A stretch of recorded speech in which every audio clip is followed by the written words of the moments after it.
Таштып алының ортызында Совет Союзының матыры Мария Цуканованың адынан орымы бар. Анды 100 илік жекізі жүктапша. Ирткен жылда олар орымы байрамына жылысқанар. Қажында таштыпта андық өлкінер иштірәрі киберді болған. Шақалған жетісті ол тастал барыпсқан.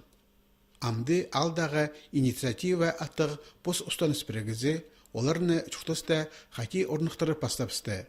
Бұқтыр аның ұстық баста Хакас Республиканың Национальный политика министерствода иштірген марғды аралызып грант ұтып алған. Шитон письму Залковайға Мария Цуканова құмыртқы танық еділген. Пайрамда ол чон алына зығарылған.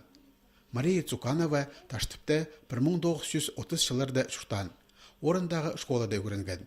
Шесоның аның сөбірізі Арженикидзе Айманзар көзіпскен. Қызыжақ үгірінізін анда тосқан.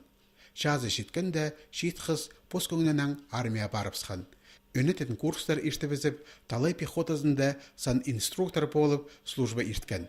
14 августа 1945 жылда Мария Цуканова сейсинтіп город үшін чалазығда араласқан. Ол күн пістің ішерсуғжыбыз елік екі десантиктің тұқтызын алқалған. Шепозы арп алаладыбызып, үржінің қолына кірпарған. Шас немелер біліп аларғатып, милитаристер Марияны тың иреленер. Че ол бірде сөз сығарбан. Анды да японецтер аны тың ирелеп өтірсілғанар. Совет Союзының матыры Мария Цуканованы құмыртқылап жатқан танық таштыптың өн алейізінде тұрғызылар. Ана андық шарада алалған бұқтыр орама өлкінінде. Олық жыл тоғыстарына итсаларға ақшы шетпен барған. Пүлтізің ал чұқтақжаларының база ал сөбінің күзінен ол пөгін чұқтысқа керілші. Қарым рамыр бетонға отыртылар. Олық немес ашықты шағыртқалар тұрғызулар, кізлерге тынаны подыржан оңлай болар.